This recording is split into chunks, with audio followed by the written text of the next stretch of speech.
Hi, everyone. Thank you so much for joining us for our college night for parents. So I just wanted to say that we are going to be going through the presentation a little bit quickly just for the sake of time. But please be aware that I am actually recording the video. So in case you have any questions or want to refer back, it will be available on the website. In addition, I will also be posting the PowerPoint that you will be seeing. So please just make sure that you check on the website and you'll be able to see everything.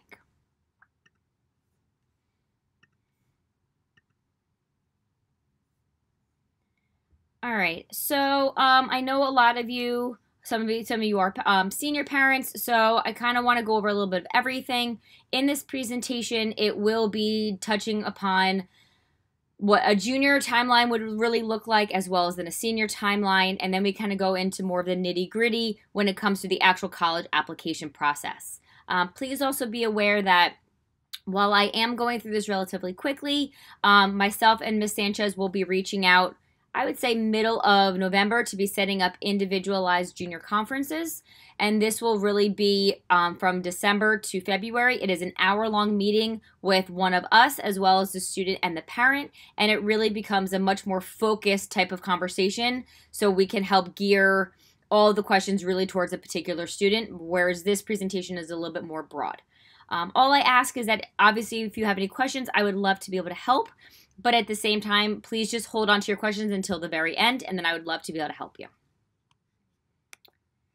right, so this is just the agenda, so I'll keep going. So right now, the junior timeline is really, you want to start planning. So you're not applying to colleges, you're not doing anything of that. Right now, you're kind of just in that very beginning stage. So at Woodridge, we do use a internal database that is called Naviance. This is a multi-tiered type of program. So really what we do is, on my end, this is actually how I end up submitting all of students' documents as seniors. And for students, this is how they inform me as to what schools they're going to. But as juniors, there's also a lot of resources for a student to be able to actually go in and start researching what they might be interested in. They can, it's called the Super Match, and they're actually able to put in where are they looking, what are they looking for, what type of school, and it helps bring out some names of colleges that a student may not necessarily know. We are very fortunate that there are a lot of schools right around Woodridge. But because of that, sometimes students are not aware of the schools that are outside of the very close vicinity. So this program does actually really benefit students by giving them names of other schools that would still benefit them, but may not necessarily be within their realm of kind of thinking and what they've heard of. In addition, you really want to kind of start researching, see what kind of schools, and then really start attending some open houses. Open houses are not just for seniors. They really are mainly geared towards juniors as well. The best part about an open house is that not only do you get to hear about everything, but at the same time, you also start to get a feel for this school. Do I like it? Could I see myself here? You know, maybe it's too big. Maybe it's too small. So the one benefit about an open house is that almost immediately a student will report back saying, I could see myself there, or you know what, it's just not what I thought it was. So I would really recommend that if you're going to do anything during junior year, that you really take advantage of open houses. I had touched upon the junior conference. That is a really important task. If a parent is not able to make it, it is done during school. We are always willing to either do it virtually with a parent, and we're also willing to do it with a student one-on-one. We always want to be able to help any students that we can through the process. The next part is taking the SAT or the ACT. So any student that is currently in Algebra 2, we recommend taking the SAT or ACT starting in March. This way they have enough of the math underneath their belt. If a student is higher than Algebra 2, we recommend that they can really kind of start anytime they want. The next SAT date would be December 3rd, and the next ACT date would be December 10th.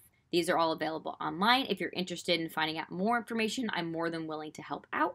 But just kind of start thinking about the process. Please also be aware that because of COVID, a lot of schools have gone what is known test optional, and I will go into this more in detail a little bit later in the presentation. But not every school now is actually requiring the SATs or ACTs, so it's just kind of something to keep in the back of your head. A big part of the college application process, pardon me, are teacher letters of recommendation. So a student is always going to get a counselor recommendation letter. We automatically do it for all of our students. But teacher recommendation letters are imperative. A lot of schools require at least one, if not two. So we really recommend to students as juniors really start thinking about who do you want to write a letter of recommendation for you. This could be somebody that you did phenomenal in their class. This could just be somebody that maybe it wasn't your strongest class, but you had a really strong rapport with. So we always recommend that no matter what, really start thinking about what teachers you would want. The reason we recommend doing this early is because some teachers do get very recommendation overwhelmed. So a lot of students are requesting application or recommendations from them, and a lot of teachers will say, you know what, if I hit a certain amount, I'm not able to do anymore. So we always recommend to really secure your letters of recommendation, at least verbally, by the end of junior year. The next one is complete the college brag sheet. That is really more so the counselor can actually write our letter of recommendation. So we know a lot about our students, but this just gives us more information so we can really kind of provide as much information in our letters for our students. And we go over that a little bit more when they are seniors, so this way we can actually show them. This is a big one. So there's the common application. Basically, it is, so I know when I went to college, you had to fill out one application per school. If you went to 10 schools, it was 10 applications. The new process is actually a website called Common App, and it's for a majority of the schools, it's actually one application that is then sent out to all the different schools. So we recommend to students that they create their account. It could be even before August 1st, but there is a rollover on August 1st, so some students choose to wait. But just at least go in, create the account, and kind of seeing what all the information is.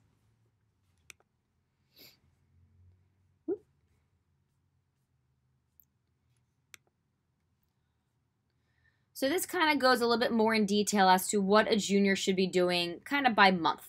So right now we're in the September to December category. So like I said, students really should be starting to research colleges and then attend or schedule open house visits. Juniors are allowed one excused college visit, and seniors are allowed 3 college visits that are excused. In January to February, it is highly recommended that all junior students and families attend the junior conference.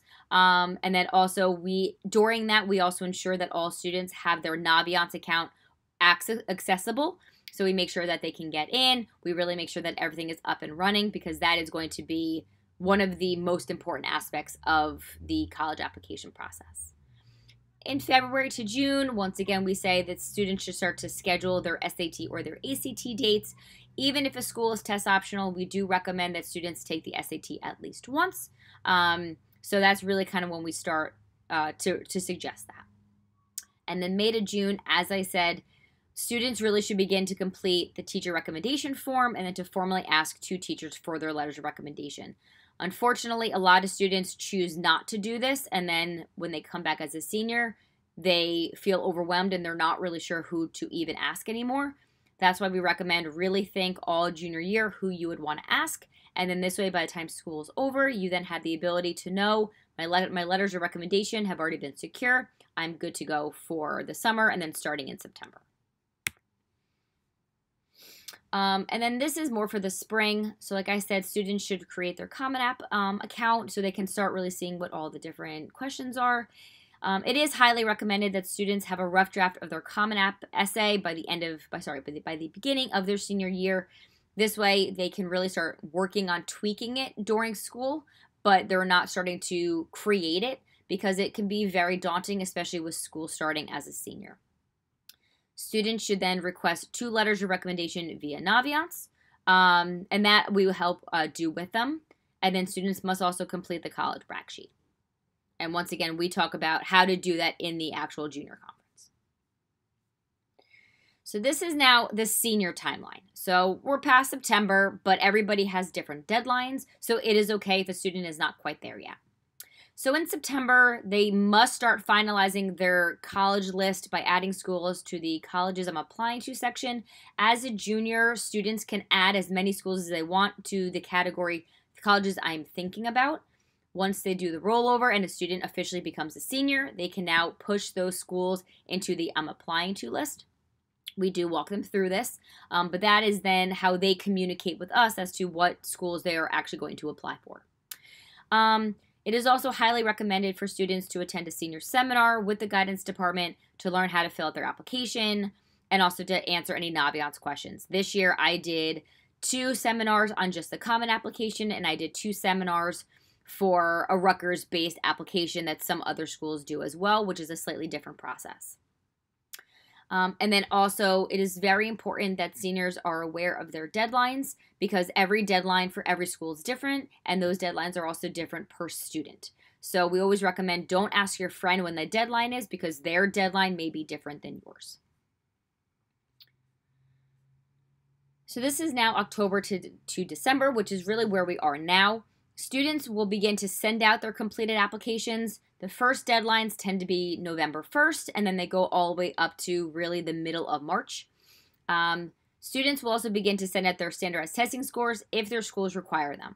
So obviously, SATs and ACTs are a national-based exam, so schools know that if a student took an exam in November, those scores may not be available yet when a student does send their application. However, if a student indicates that they are going to be sending their scores, it is their responsibility to then send them as soon as they are ready. If they have not sent them, the school will then actually contact them via email, letting them know you indicated that you were going to be sending scores. We have not received them yet. And then also, and I go more into this actually with the students, but it's what's known as the transcript release form.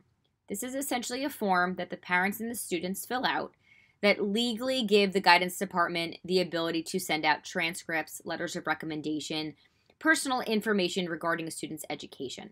That is also how they let us know what schools they are officially applying for and what those deadlines are.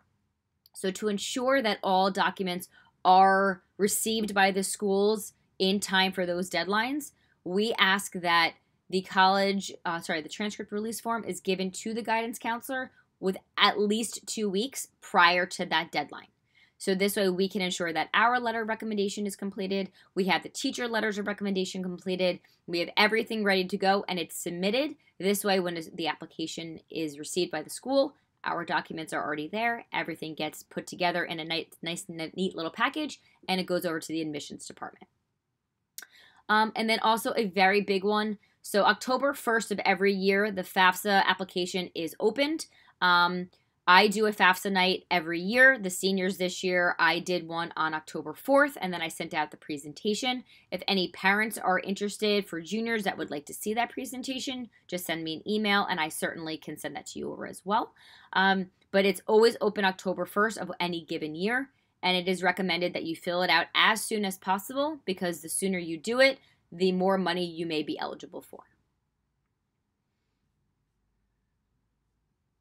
So this just goes more into the FAFSA. The presentation that I do have for that actually is step-by-step guide on how to fill out the FAFSA. So if you would like some more information, please just let me know. This now continues going with the senior timeline. So January to March starts to become this really intense, kind of stressful time. And I don't mean that in a negative way, but applications are continuing to go out. Students may also start to be hearing back from schools. So with that, as soon as a student hears back from a school, they should be letting their guidance counselor know. So this year I am the senior counselor. So all students should be letting me know what the decision of was the school, whether they were accepted, they were denied, they were deferred, they were waitlisted. I will go over what all those mean in a minute. So this way we can also kind of keep track on our end as to kind of what's going on with a student. In addition, a lot of schools will offer scholarships, anything monetary that is not federal aid. We also do keep track of that as well. Even if a student chooses not to go to that school, we do keep track of just any money that they are awarded. And then a big one, I do get a lot of questions, is our local scholarship packet. So that comes out at the end of March. Every student is given it, and it is up to them to complete whatever and however many applications they are eligible for. We do recommend that you never know if you will be awarded the scholarship. So anything that you can apply for, we highly recommend it. For some reason, a lot of students don't always take advantage of this, even though they would have probably been awarded the scholarship. They choose not to, and then unfortunately, they're never going to be able to be awarded the scholarship. So we do recommend that. So like I said, that comes out at the end. Really, it's at the end of March. And then students then really need to kind of start thinking about and finalizing their college decision. College acceptance day is May 1st. That is when students have to finalize where they are going to school. So with that, a lot of times we'll do a big day. Students are able to wear their college gear. We take pictures of them. But that is a very, very important deadline because that is also when the initial school deposit is required. So it becomes a big day. So April, we really recommend to students sit down, truly think about what school you want to go to, because come May 1st, you have basically kind of said, yes, I'm going there in August or September. So now this is going into more of the nitty-gritty about the college process. So there are two different colleges, or types of colleges. There's a 2-year college and then a 4-year college. So a 2-year college is a community college. Obviously, the closest one to us is Bergen, which is actually the #1 community college in the state. So that's awesome. Students can go there for anywhere between one semester and 2 years. A student does not have to stay there for the entire 2 years, but if they stay for 2 years, they will come out with an associate's degree. They then have the ability after that to either leave with the associate's degree and go into the workforce, or they are able to then transfer to a 4-year school if that is their choice, and then they continue on with their degree. So the benefits of a 2-year school is that it provides a way to kind of ease into college and to take general credits, classes for credit. All community colleges are commuter-based. So there is no dorming, there is no Greek life, there is none of that. There are a lot of programs on campus, but it's not going to be the same type of experience as a student may get if they live at a school. For a lot of students, that is a very good option. They may not be ready for the full-blown 4-year experience. This is a great way to ease into college, to learn about college, to kind of get their footing in terms of classes before they are handling kind of every other aspect of college. And then also, if a student does not want to go to a 4-year school, they are also then able to enroll in a trade or a technical program, which provides a hands-on learning experience that they may not necessarily get at a 4-year school. A 4-year school, you're going to come out with usually a bachelor's degree. There are some programs that are known as a 4+1 or a bachelor's and master's combined program. This means that a student would come out with their bachelor's program, they would then stay for 1 or more years, and then they would come out with usually a master's or a higher level degree. These do provide the more well-rounded college experience that does include the academic area of study, but it also has more of that social aspect. So it really gives you that well-rounded, in-depth type of experience that most students think about. A big one to think about really financially is a state school versus a private school. State schools, the price is different whether you are in state or if you are out of state. Whereas a private school, it does not matter where you live. A private school, the price is the same no matter what. A lot of students do choose to go to a public school because it is financially a safer bet, but at the same time, every school is an option for any student. And then also for a 4-year school, the admission process is much more rigorous than a 2-year school. So some students that their GPA may not be where they want it to be may choose to go to a 2-year school and then be able to then transfer to the school that they initially wanted to go to. So these are just some of the vocational and trade schools, and then the certificates are a little bit more specific. So it may be cosmetology, it may be electrician, it may be HVAC, it's welding. So it's a much more specific type of certification, and it's usually a lot shorter. So it could be 9 months to 18 months, depending upon the program. but it is goal focused. So you are specifically going for that certification and it kind of depends on which school you want to go for. So when I kind of talk to students about the college priorities, you have to think what is important to you as a student, what is important to you as a family. Everybody in Woodridge goes to Woodridge High School, but this is the first time that a student can really start to think about what is right for them. So I call it the senior college vortex. And I always warn students to really think about what is right for them, not what is right for their friend. Because just because their best friend wants to go for business at a really, really large school may not necessarily be the best choice for your student. So you really want to consider the location. Do you want to be near? Do you want to be far? Do you want to be north? Do you want to be south? Kind of where do you want to be? Academics, what are you looking for? Are you looking for a very specific major? Are you not sure? Are you looking for a more broad major? So you want to think about the academics. The size is a big one. There is 2 different sizes. There is the student body size, and then there's also the campus size. There are some schools that have a sprawling campus, but may not necessarily have as large of a population. And then there are some schools that they are a very large school and they have a lot of students. So it really kind of depends on what you are looking for. Same thing about social life. Some students want to get into the Greek life. They want to have a lot of sports that they can join and try out. There's a lot of programs. And then some students are not that interested in it. So you really want to kind of see what is appropriate and what is interesting to you as a student. And then obviously, unfortunately, cost as well. What school is going to give you the most amount of money? What school is really just kind of cost in general. So this is kind of just an overview as to what we look for and what we really stress, and then also what the admission counselors in a college look for. Obviously, the biggest one are grades and GPA, and we stress this from the time that they are really going from 8th into 9th grade all the way up. So the strength of the high school courses, are they taking honors? Are they trying for APs? Are they challenging themselves? Or are they just kind of coasting by and they're getting really good grades, but they're not challenging themselves? College does want to see that a student is interested in a challenge. Standardized testing scores, if it's required. The essay is a big one. You want to make sure that it is personal, but it's also not potentially offensive or touches upon a topic that may be controversial.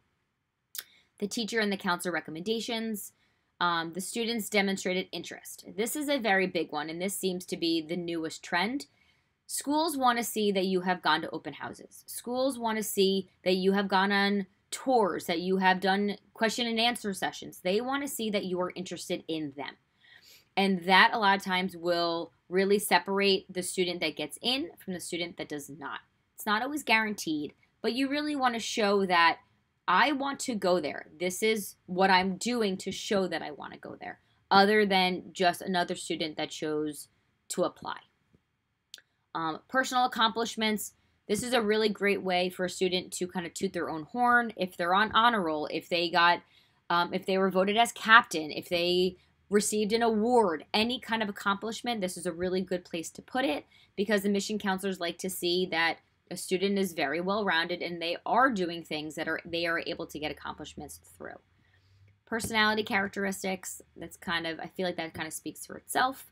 And then also a big one that students don't always believe us on is they want to see what the students are taking at the beginning of their senior year, but they also want to know how are they doing.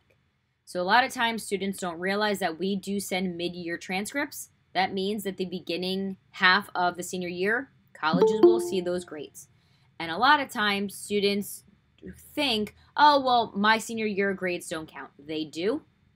And unfortunately, I've had students in the past where they let their grades slip senior year, and their application and their acceptance was actually in review over the summer because they let their grades slip. So yes, we always say that freshman, sophomore, and junior year are the most important because that is the GPA that we do use. Senior year still very much counts.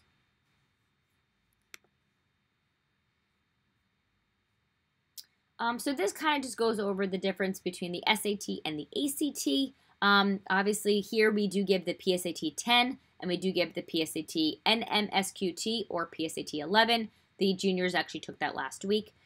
So we recommend to a student that if they get an 1100 or higher, they may want to stay with the SAT for college because that shows that they understand how to take that type of test, the wording, all of that.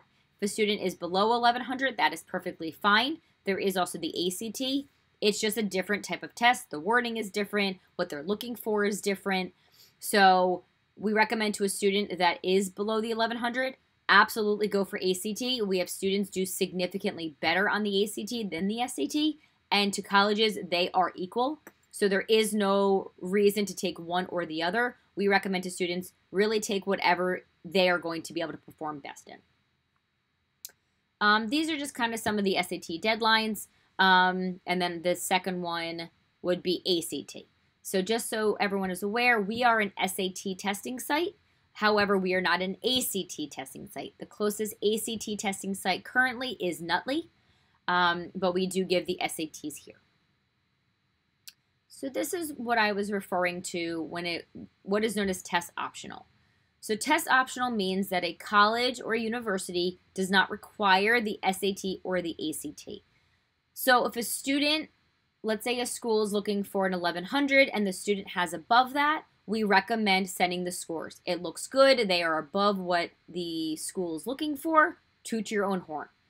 However, if you are below that, that is 100% fine. The school is basically saying, we will consider your grades and your GPA more than your standardized testing scores. We don't care that you didn't hit it. It will not affect you. This is a really nice thing, and this is one benefit that actually came out of COVID, was that so many more colleges started going this route because students could not take standardized testing, and it's actually benefited students. They are able to get into colleges that they may not have been able to and are now flourishing. However, please be aware that while some schools don't require standardized testing scores, some programs may. So be aware of what program you're applying for. Some of the more competitive programs, such as business, pre-law, pre-med, anything like that, they may require SATs or ACTs, which is why we recommend all students take the test at least once. So if you want, it's called fairtest.org. And basically this also just goes into detail. It lists every single school in the country that is test optional. So it's wonderful if you're starting to look, if you're not really sure, every single school alphabetically will be listed there. And then there's also other things just on that website that are also beneficial. All right, so this is really the nitty gritty, and I find is the most confusing for parents and for students, which is totally understandable, which is why we wanted to put it on this form, and then you guys can have it for later reference. So really the three that I want you to focus on are the top three. So there's early decision, there's early action, and then there's ruling. So early decision essentially means it is a binding contract that a student is telling a school, if you accept me, I guarantee that I will attend that school. It sounds wonderful, but like I said, it is a binding contract. So let's say they apply to a school, early decision, they get in. They have not heard from the other 6 schools. They must take away their application from the other schools. They will never know if they even got into the other schools. Because it is binding, a student can only apply to one school early decision. Early action is non-binding. So it's a early deadline, but it's not a binding contract, which is wonderful. So it means that every student can apply to as many early action schools as they would like. They will hear back from the schools earlier, but once again, it is the non-binding. The other benefit about an early action deadline versus a rolling or a regular decision is that if a student if they apply for early action and for whatever reason they get deferred, their application gets moved to the regular decision deadline. It is less competitive, and it's a chance for the school to reevaluate all of their materials. Whereas if a student only does a regular admission or a regular decision, and the student will not be re-examined. So we do recommend, if a student is able to do the early actions, as many as possible. So this way, just in case, they do have that safety net of being re-examined during a different application process.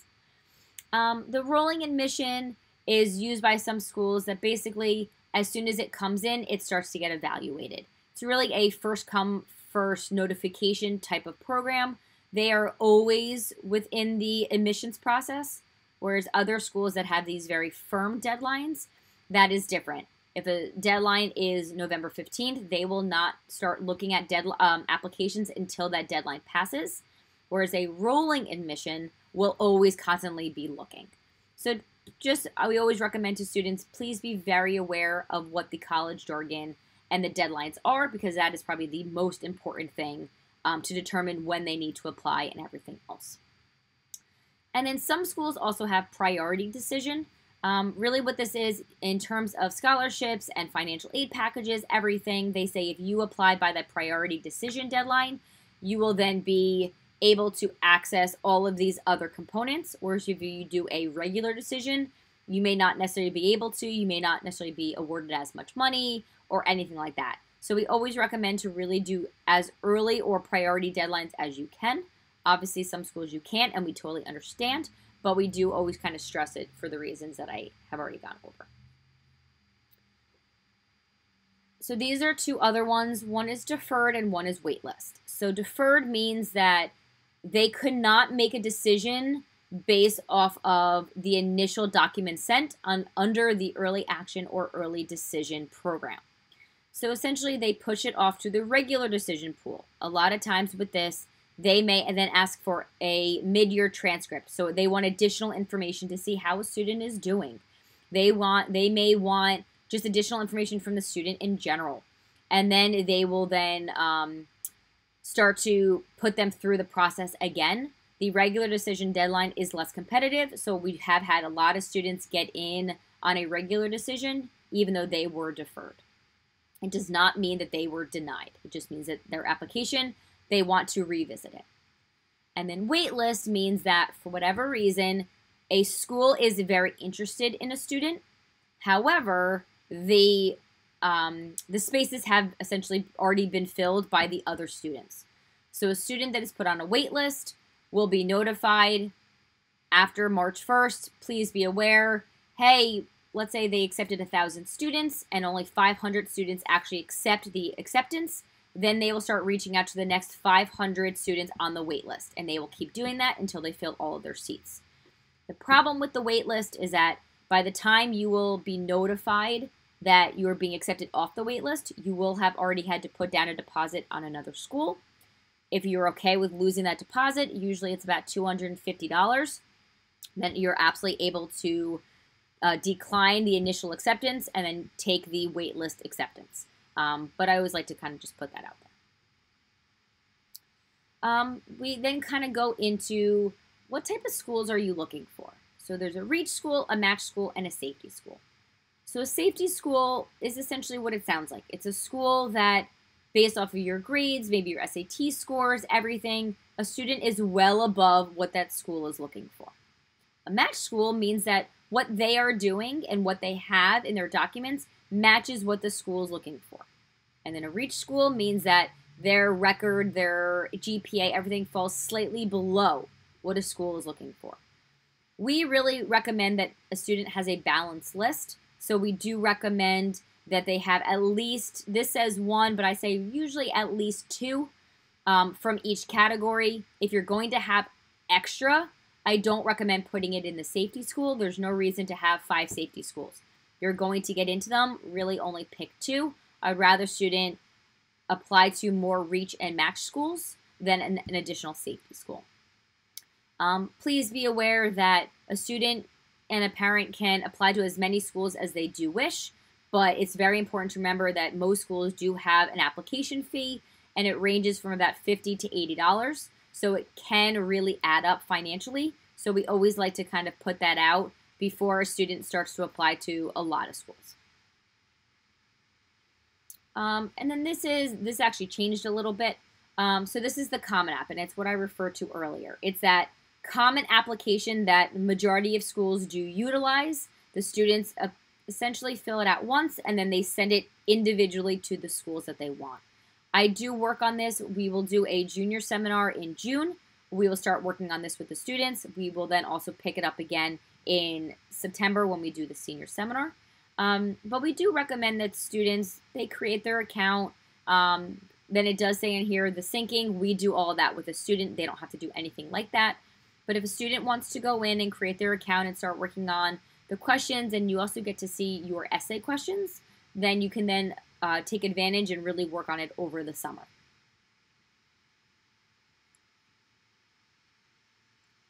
So here, unfortunately, a lot of my seniors have not taken advantage of this recommendation, but we really do recommend that by May 15th of your senior year, you really should have verbally requested teacher recommendation letters with the individual teacher. You then completed the teacher recommendation request form to at least the 2 teachers, and then we will then do it with them in Naviance as seniors. Without this, it becomes a little cumbersome. Like I said, students, they start to scramble in September. I don't know who to ask, and then they start to kind of get very overwhelmed by it. So we do recommend by May 15th that the recommendations, even if the form is not completed, at least the verbal conversation did happen. And this is what I was referring to as well, the college transcript release form. And this is really the parents giving guidance the legal ability to actually send all the documents. So this is talking about scholarships. So there are merit-based scholarships. There's a lot of scholarships that are far more than just what Woodridge can give out. So a lot of times this is the type of scholarship that I was referring to when I said that students need to let guidance know what money they have been awarded. So, and it's not just for A students. They could be looking for a student that is really interested in a specific major. It could be students that were on the National Honor Society. It could be students that were interested in the debate team. It really can be all-encompassing. So we really do recommend that any type of scholarship a student can apply for, whether it's within Woodridge or it's outside, they really do apply for all that they can. And then these are actually just a whole bunch of different websites that students can go in. They can start looking for different scholarship opportunities. So these are also just kind of some parent tips a little bit. So 10 things to remember. So you want to help your student understand the college search process. A lot of times it kind of becomes a battle between the student and the parent as to what the parent wants, what the student wants, and kind of we try to say take a little bit of a backseat and kind of help them. For example, both my parents went to Ohio State. They had 40,000 students. When I said I wanted a small school, to them that meant 13,000 students. I ended up applying to schools that were not appropriate for me. I actually needed even smaller. So I ended up transferring. And then I ended up at a school that I absolutely loved that was perfect for me. But based off of my parents' background, they did not necessarily understand what I was looking for. So that's why we really say try to help your student learn what is appropriate for them. It doesn't necessarily matter what the parent thinks that they should be doing. Obviously, it is a family conversation. But if a student says, I want a really big school, I want a really small school, see what that actually means to the student. Because for me, a small school was very different than what my parents thought. And it kind of became a little bit of a confusing situation. I am very realistic and non-judgmental with my students. I do recommend it for you as well. Some students, a 4-year school may not necessarily be an option right now, and that is perfectly fine and very acceptable. So if a student says, I want to go to a 2-year school, okay, then that may be what is the best next step for a student. Obviously, that is a conversation, but try to see why your student or your child is thinking the way that they are, so this way you can best help them. A big one also is to be in the back seat, don't be the driver. It is the student's responsibility to make sure that they are on top of things, to make sure that they are applying where they want to apply, and that they are asking their teachers recommendations. They are asking myself or Ms. Sanchez for letters of recommendation. They are driving the college boat, not the parent. Because a lot of times I have found over my years that if a parent does start to become the driver, the student will then kind of say, all right, well, doesn't matter to me. And they end up kind of tuning out of the conversation. And then when they start having to apply, or sorry, when they start to have to accept schools, they're not really sure what they should be doing because they have not been an active participant in the entire application process. Be open to dialogue and be responsive to their questions, because this is a very overwhelming process. And while myself and Ms. Sanchez, we really do try to help them as much as possible, you are with them far more often than we are. So sometimes they may have questions. If you went to college, they may have questions that they just want to kind of ask. So I really do always recommend just trying to sit down and have that conversation, especially for juniors that really may not have any idea as to what they're looking for. And you may be able to be the best person for them to bounce ideas off of. The biggest one is to be aware of deadlines and when fees are due, because as we know, students are not necessarily always aware or cognizant of when deadlines are. So it's always good for you to also be aware of when those deadlines are, for your and for your students' sake. And a big one, and this is really since COVID, things change year to year. The process changes. The process has significantly changed from when I went to college. So, and things even changed from last year or the year before. So please just be aware of that, because the way your students are applying to college now or what they are required to do is different. So just be aware that just because you may have had to do something or didn't have to do something may differ than what your child needs to do now. Don't overemphasize your own alma maters. I know a lot of parents, they want their children to follow in their footsteps, especially if multiple generations have gone to a school. But a lot of times that can place undue stress on the student, especially if they don't feel that it's an appropriate place for them. So just be cognizant of it. And then I stress this really, really strongly with my own students. Don't compare one person to the other. And I know a lot of times parents really try not to, but sometimes we naturally do it. So just kind of be aware of it, especially if there's an older sibling or a younger sibling. Treat the whole college process as a very individualized process, because it's an individualized student. So just be aware of that. Be aware of kind of where the conversation naturally tends to go, and try to stay away from comparing anybody, good, bad, or otherwise. At the same time, don't dwell on disappointments such as a rejection letter. Everyone will probably get one at some point in time, whether it's for college, whether it's for a job at some point. Unfortunately, for a lot of our students, this may be one of the first times that they do get a rejection letter. So it can be very hard. It can be very devastating. But try to encourage them to understand that even though they did not get into that particular school, there's still a lot of schools that they can get into. So try to get them to understand that, yes, it's okay to be upset, but there's still a very bright future in any of the other schools that they did apply to. And then at the same time, celebrate success. Any kind of success is wonderful success. So make a big deal out of it. We make a big deal out of it here. So definitely celebrate any kind of success that the students do have. And look, so this is kind of reiterating just things to do. Attend open houses at the colleges your child would most likely go to.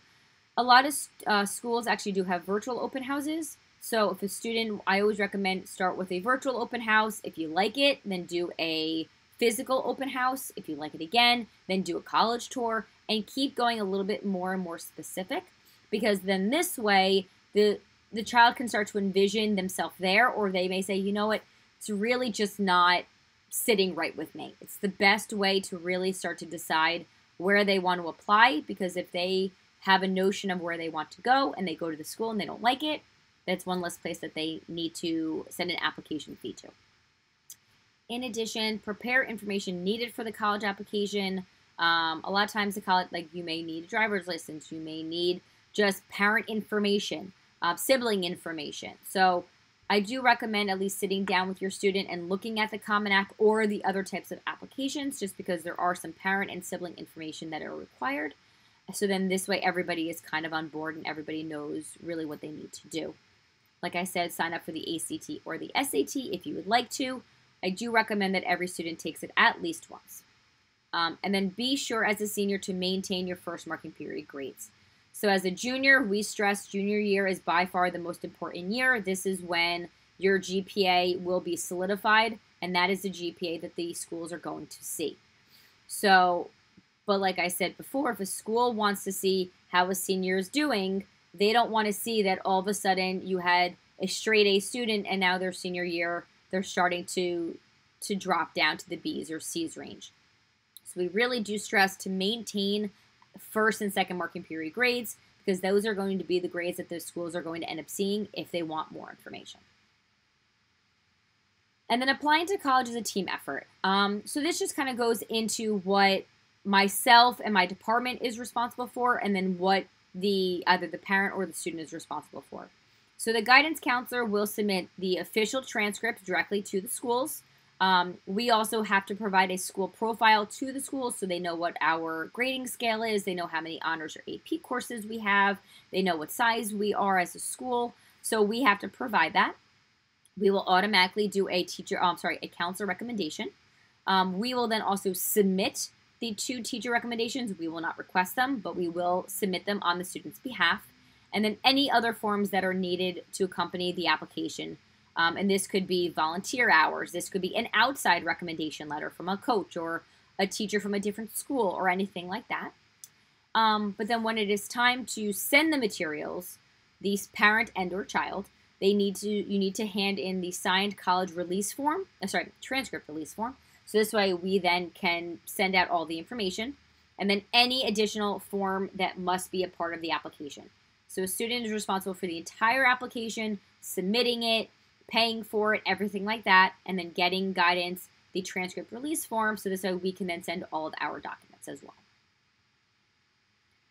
So then this kind of just goes once again into the student's responsibility. They're responsible for their application. They're responsible for their standardized testing scores. They're responsible for requesting letters of recommendation, and they're responsible for completing the college brag sheet. So here are just kind of some final thoughts. Don't stress about it. There is a college for everybody, and it could be in-state, out-of-state, could be international, it could be a community college.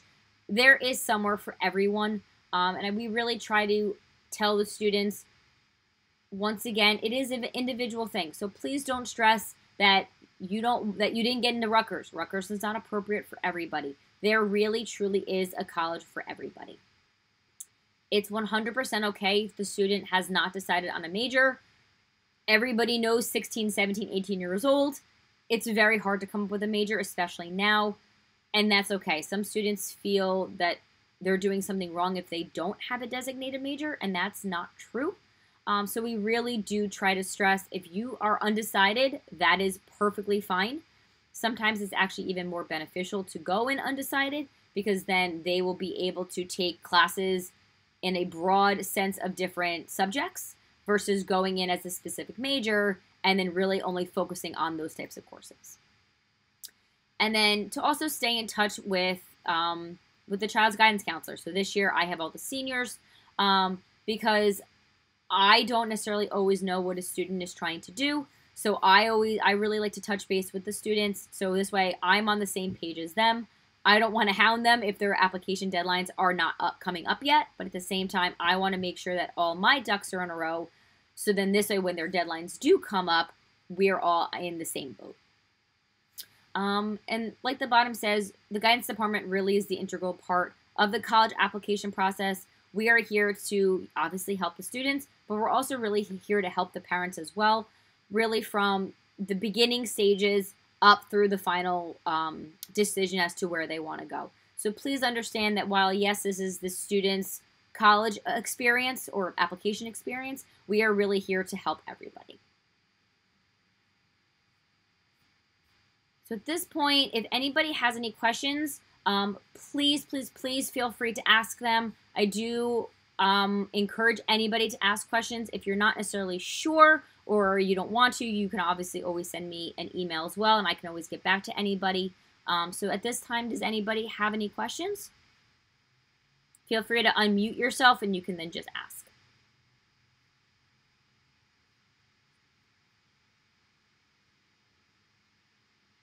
If you are unable to mute yourself, you can also put it in the chat as well, and then I can read it, and then I can also answer.